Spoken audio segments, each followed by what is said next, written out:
다복한 오늘을 위해 함께하는 사회복지사 햇쌤입니다. 오늘은 사회복지 프로그램 개발과 평가에 대해 함께할게요.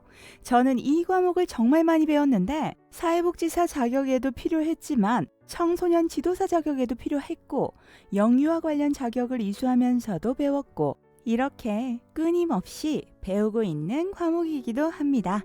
그런데 많은 분들이 궁금해하는 부분이 있어요. 사회복지 프로그램 개발과 평가라는 과목을 굳이 배워야 할까? 라는 부분이죠.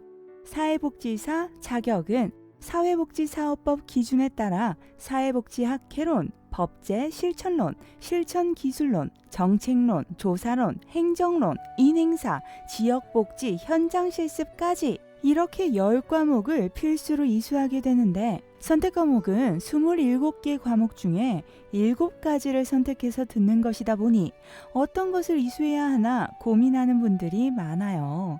그 중에 프로그램 개발과 평가는 과목명에서부터 약간 뭔가 개발, 평가 이러니까 어둠의 기운이 피어오르는 것 같고 막 피해갈 수 있다면 피해가리라 라는 분들을 만날 수 있었어요. 게다가 학교에서는 선택 과목 중에 푸개평을 넣어놓는 경우가 많아서 제공하려는 자와 받지 않으려는 자 사이에 묘한 긴장감이 발생하게 되는 거죠.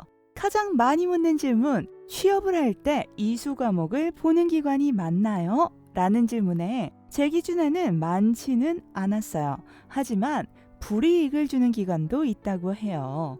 왜? 사회복지는 그냥 현장 가서 사회복지 하는 게 끝이 아니죠. 기획과 계획이 있어야 실행을 하고 기획, 계획, 실행 단계를 했으니 평가는 당연히 해야죠. 그래야 피드백을 바탕으로 다음 해 사업을 다시 구상하니까요.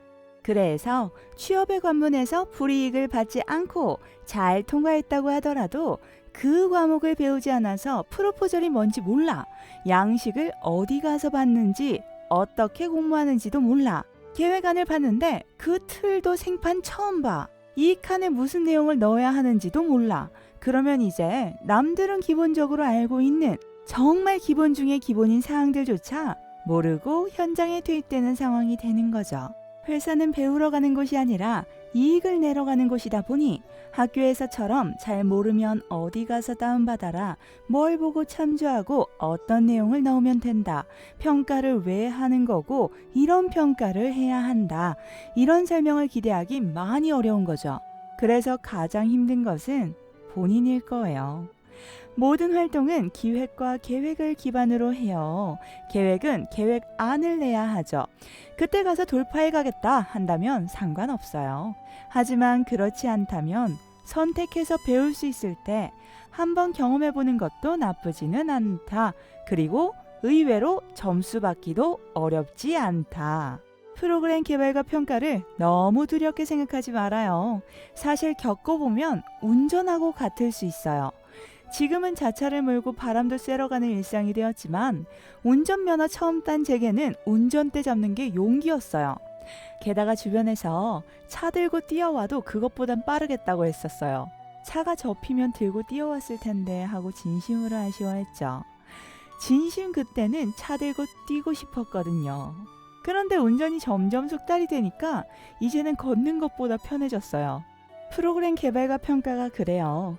처음에는 두렵고 무섭고 이걸 해낼 수 있을까 싶은데 나중에는 그 단계가 제일 쉽게 느껴져요. 그러니 선택할 수 있다면 경험해보는 것도 좋다. 사회복지 활동과 프로그램 개발 및 평가는 실과 바늘의 관계와도 같다 라고 요약할 수 있겠습니다. 배우고 노력하는 시간 속에 흘리는 땀방울들이 여러분의 앞날을 찬란히 비춰줄 거예요. 다복한 하루 되세요.